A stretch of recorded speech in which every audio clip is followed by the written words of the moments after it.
You know, Gina, I'm terrified of elevators, You are. but I'm taking steps to avoid them. And I got a joke for you, too. Actually, taking steps to avoid them? If you're It's a pun on words, you know. I know, but if you have a fear, it would be good to take steps towards becoming more comfortable with them. This is supposed to be the joke department. Bad dad jokes, you know. Okay, do you need another one? Yeah, do I need it? No, you need another one. Do I need another joke? What do you call a small parent? A small parent? Yeah, What? a minimum. A minimum. That's my goal. I want to be a minimum. Today, on Tuesday Tips with Don and Gina, we're talking about praise. Pray, pray, P.O. Don, you're so good at doing PTO. jokes. Praise the Lord. Don, you're so good at doing jokes. Not so good at being politically correct. Sorry.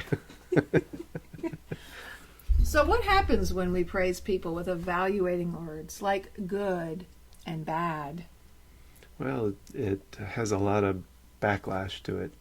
Because if you tell your child, you're really good when you do your homework, when they don't do it, what happens? Well, one, they can say, well, mom's just saying that because she's mom.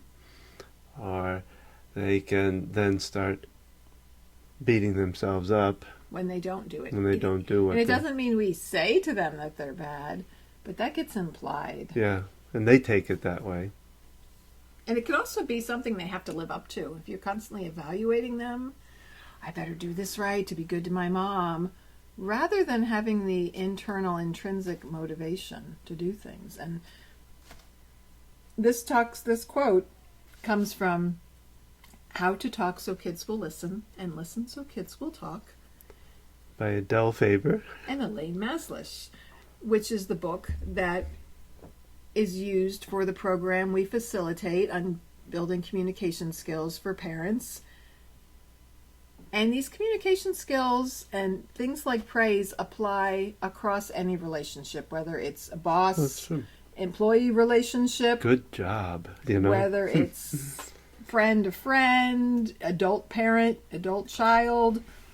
So many different relationships. When we use evaluating words, we are, well, good, bad, nice. Well, what they do, because they have a whole chapter in that book They about do. that. There's a And whole chapter they on it. kind of bring up the idea that, you know, if he's a good boy today and tomorrow he's not such a good boy, it really voids both out. It negates it. So it doesn't have any merit then. Right. If you say, "Oh, you cleaned your room," I'm so happy. Implying that You're them not- being good makes you happy when their room's a mess. Then they're terrible. They're bad. What are we implying with that? So rather than use these evaluating words, What do we do, Gina? what should we do? We can describe the situation. Ah. Don, when you've had time to exercise in the morning, I notice your energy level is elevated. Ah. And then the child or spouse can then praise themselves. So if you Yes. say to a child, the drawing, right? They've made a picture. I like how you turned the paper to create this picture, and look at the different colors you've used in Right, the picture. vibrant colors. And they can say, yeah, I'm really good at drawing. I'm an artist. We're quoting something from the program. If you want to learn more, be sure to go on our website or reach out to us about the next time we're going to run. It's a 6-week workshop, and each week covers a different chapter, and Yeah. one of them is on praise. Well, and it was the chapter that kind of surprised me. I think as parents, as anybody, we don't really think of praise as being something that would be ineffective. Well, you yeah, I know. mean, I think about it all the time. Our kids with their therapists use this. Good job. It's everywhere in school. Mhm. A, you got an A. You failed. We're being evaluated and labeled all the time. And so someone might say, well, they need to get used to that because that's how the world is.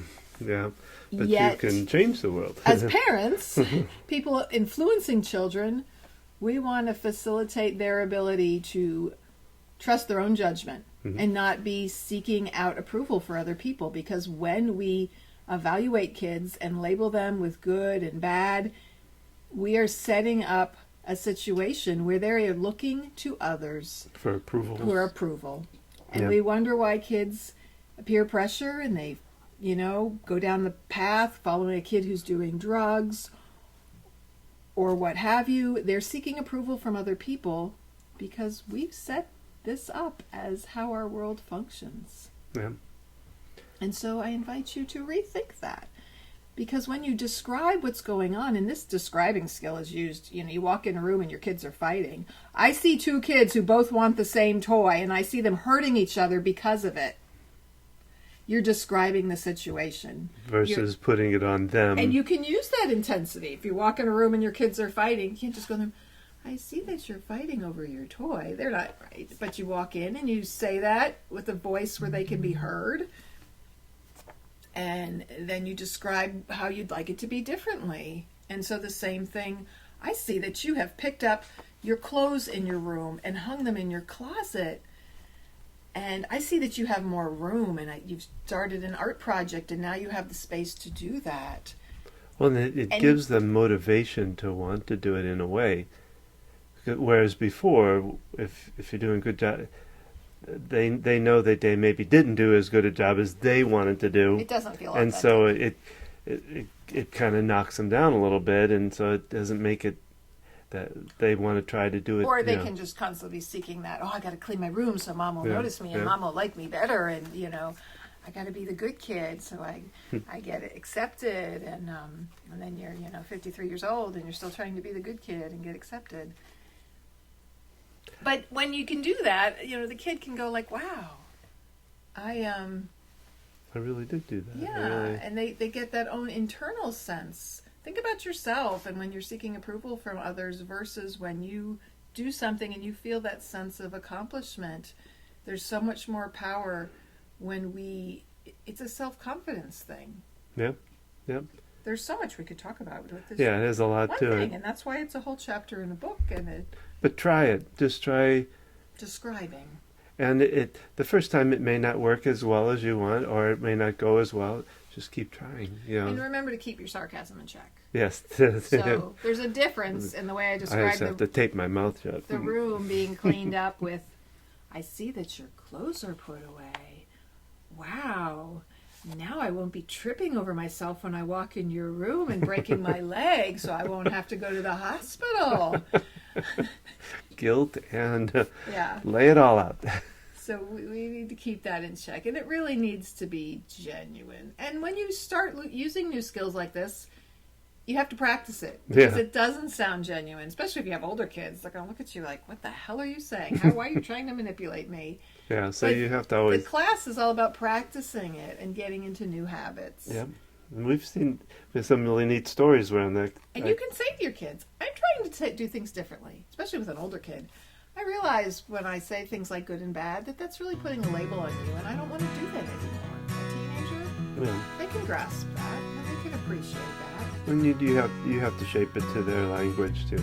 As they different ages, different wording, different personalities. So much to think about today.